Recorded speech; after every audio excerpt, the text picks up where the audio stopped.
NEET परीक्षा के नतीजे विवादों में हैं, सवालों में हैं और यही वजह है कि सुप्रीम कोर्ट से लेकर सड़क तक गुस्सा भी है और एक लड़ाई लड़ी जा रही है।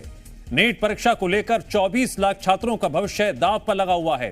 सुप्रीम कोर्ट में भी नीट एग्जाम 2024 कैंसिल करने और री एग्जाम को लेकर दायर की गई याचिका पर सुनवाई हो रही है। आज सुप्रीम कोर्ट ने मामले में सुनवाई करते हुए एनटीए को कड़ी फटकार लगा दी। एनटीए को नोटिस जारी करते हुए सुप्रीम कोर्ट ने ऑब्जर्वेशन में क्या कहा, जानना बहुत जरूरी है। अगर किसी की ओर से 0.001% भी लापरवाही हुई है तो उससे पूरी तरह निपटा जाना चाहिए। बच्चों ने परीक्षा की तैयारी की है, हम उनकी मेहनत को नहीं भूल सकते। परीक्षा संचालित करने वाली एक एजेंसी के तौर पर आपको निष्पक्ष होना ही चाहिए। अगर कोई गलती हुई है तो कहिए हां ये गलती है और हम ये एक्शन लेने जा रहे हैं।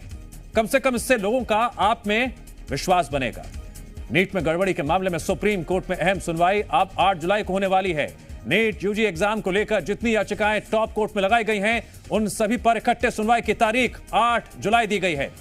वहीं ईओयू इस नीट स्कैम की जांच पड़ताल कर रहा है। इस जांच में आए दिन हैरान करने वाले खुलासे हो रहे हैं। नीट की परीक्षा देने वाले देश के 24 लाख छात्रों के लिए बहुत बड़ा दिन है। पटना में कथित पेपर लीक केस में आज ईओयू यानी आर्थिक अपराध यूनिट की टीम मामले की जांच के लिए दिल्ली में एनटीए के दफ्तर जाएगी। ईओयू की टीम वहां पेपर लीक मामले में पड़ताल करेगी और तलाशी भी ले सकती है। पेपर लीक मामले में जो अधजले पेपर मिले थे उनका भी मिलान करवाया जाएगा। पेपर मिलान के बाद ईओयू की एक वापस पटना टीम लौट जाएगी। ईओयू के मुताबिक अगर इस मामले में एनटीए ने जांच में सहयोग नहीं किया तो आगे की कार्रवाई के लिए कोर्ट भी जाएगी। पटना पुलिस ने नीट के मामले में पेपर लीक का केस दर्ज किया हुआ है, जिसकी जांच आर्थिक अपराध इकाई को सौंपी गई है। ईओयू का तो यह भी दावा है कि पटना में नीट का पेपर लीक हुआ था। अब जिस केस में जांच के दौरान रोज नए नए खुलासे हो रहे हैं, उसे लेकर आपके मन में भी कई सवाल खड़े हो रहे होंगे। सबसे अहम सवाल, सबसे महत्वपूर्ण केंद्र बिंदु जो आपके जहन में बार बार आ रहा होगा, पेपर लीक का खेल क्या चल रहा था और अगर हां तो कैसे चल रहा था। सबसे पहले गैंग के लोग यह पता लगाते थे कि पेपर प्रिंटिंग किस प्रेस में हो रही है। इसके बाद यह पता लगाया जाता था कि प्रश्न पत्रों को किस ट्रांसपोर्ट के जरिए भेजा जा रहा है। इसके बाद पेपर माफिया ट्रांसपोर्ट कंपनी के कर्मचारी से बाकायदा सौदा करते थे, सेटिंग होती थी अंदर खाने। इसके बाद पहले से तय जगह पर जुटे छात्रों को पेपर सप्लाई कर दिया जाता था और उन्हें जवाब रटा भी दिया जाता था। जिन लोगों को जवाब रटाया जाता था उन्हें परीक्षा के पहले किसी से मिलने नहीं दिया जाता था, यानी पूरी सावधानी बरता जाती थी। उन्हें एक सुरक्षा के घेरे में रखा जाता था, किसी से वार्तालाप ना हो, किसी से संपर्क ना हो, संवाद ना हो और उन्हें एक तरह से अपनी कस्टडी में लेकर ही सॉल्वर गैंग एग्जाम सेंटर तक पहुंचा देते थे। अब नीट पेपर लीक को लेकर एक और बड़ा खुलासा हुआ है। पेपर लीक मामले में बाप बेटे का एक गिरोह शामिल है और ये दोनों सिर्फ नीट 2024 नहीं और भी बहुत से पेपर लीक मामले से जुड़े हुए हैं। संजीव और उसका बेटा शिव देश में चलने वाले पेपर लीक गिरोह के सरगना बताए जा रहे हैं और ये दोनों बिहार के नालंदा के रहने वाले हैं।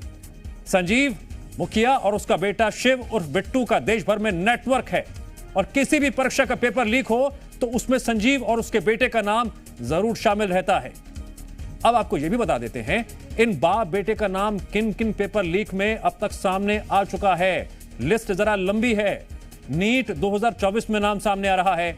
इससे पहले सिपाही भर्ती परीक्षा में, उत्तर प्रदेश शिक्षक भर्ती परीक्षा में, बिहार सिपाही भर्ती परीक्षा में नाम इनका सामने आ चुका है। तो वाकई में दिन ब दिन चौंकाने वाले खुलासे हो रहे हैं, पूछताछ भी हो रही है, सुप्रीम कोर्ट में सुनवाई भी हो रही है। सबकी हर पहलू पर नजर है क्योंकि एक तरफ छात्र सड़कों पर उतरकर प्रदर्शन भी कर रहे हैं, आक्रोशित भी हैं, परिजन भी अपने बच्चों के भविष्य को लेकर चिंतित है और सुप्रीम कोर्ट ने भी आज बेहद तल्ख टिप्पणी की है।